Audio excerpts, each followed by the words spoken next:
Well, hi there, folks. Welcome back to Mossy Roots Farm. This is a November 1st update. Snow.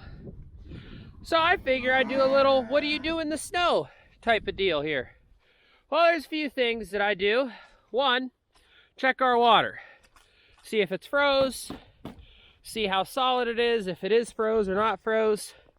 Now I actually see a nice hole right there, so I think we're okay. But I will take my rubber boot. Oh yeah, just slush. And we're still really full, and this is probably 35, 40, 45 gallons in there because it's a 50-gallon tank. So I know they'll be okay for a little bit. We'll have some warmer weather coming up here too. And in a previous short, so you guys won't see this video for quite a while because I'm a little behind on uploading, or I guess I have a backlog. We could put a positive spin on it.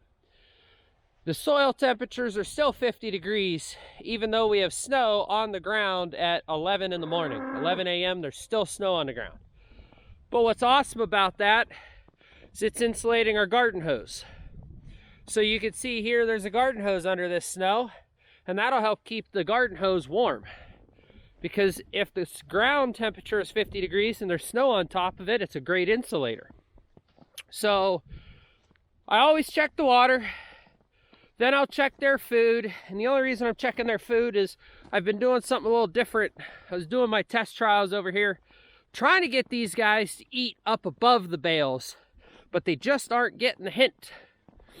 You know, they can get above this fence line, but they just aren't understanding that, I guess. So I'm gonna see if I can put this fence down further and get them to really start eating above, because I wanted to see if we can stop this from happening. If they eat down here, what happens is this rolls down on top of the fence and on top of the cows. But they refuse to eat up here, which doesn't make any sense because this fence is almost on the ground. Like if my cows wanted to step right over that and go over on the other side, they could. So that's what I don't understand. I don't understand why they're not. Now, it might just be a training issue, right? I might have to train these guys to do this. So that's what I'm hoping they'll start figuring out. You know, I'm hoping they'll see that they can get into it and start eating it. Let's see if Mr. Bully Bull figured it out. He's got a stick in his face. Because if I leave it too low all the way around, then they'll just end up getting up into this section and eating all the hay prematurely. But hoping that I can get them to eat up here. Because last year, here dummy, look, you can get up here.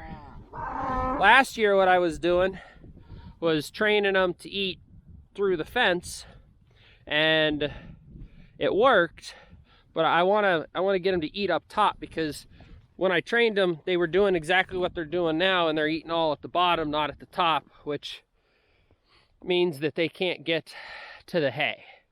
Now I have to be very careful because obviously I don't want to starve these guys. We're coming into winter, it's getting cold.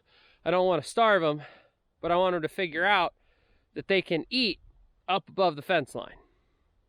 And if I put the fence on top of the round bale, well then they'll just plow into the round bale and it'll just be a giant cow disaster. So we'll see. I don't know if this will even work. I might have to just put it how I normally have it and go from there. But so I checked their food, back to winter, you know, I checked their food, checked their water, then just kind of look over all the cows.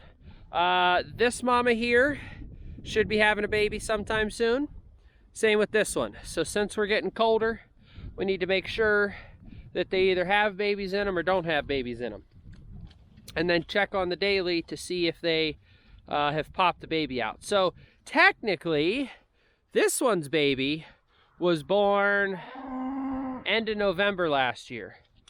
So if she got bred 2 months like the rest of them, she should be due now with another calf. It's not improbable and it's not impossible for them to go a true 3 months after breeding before they get caught again by the bull. But this is what's important, because if this mama, we'll get into that more detail in another video, but this mama here is one that we're kind of on the fence on if we want to keep her. I like how short she is. I like her smaller build all over. because that's what a true Dexter's supposed to be. You know, she's non-chondro, so there's nothing weird there. She doesn't have the, quote, genetic disease, but, you know, she is one that we would consider culling from the herd if she didn't have a calf this year. And she's still one that we might consider culling from the herd anyways, even though, like, I like her physique, I like her body, I like her everything. But, so I have to watch her, and I have to watch the other big mama down the hill, because they are possibly going to have calves. And it's not that they would die if they had calves this time of year.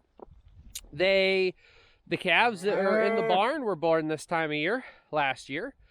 But it's just one of those things where we want to keep more vigilant and watch them more and make sure that we don't have any weird issues. So, see if Mama here will go up and eat the round bale. See, they see the fence, but they don't. I don't know. I've thought about maybe just putting it like on the ground, but they still would see it. So, I don't know. We'll have to see. They were eating underneath of it, and you could tell by how low it is, but anyhow, enough of us just standing around watching cows not doing their job. That's all I end up doing in the wintertime. I'm sure it'll warm back up, and I'll be back in a t-shirt in a week or two, because that seems to be how Ohio goes in the fall anymore. So thank you guys so much for watching. I'll see you on the next one.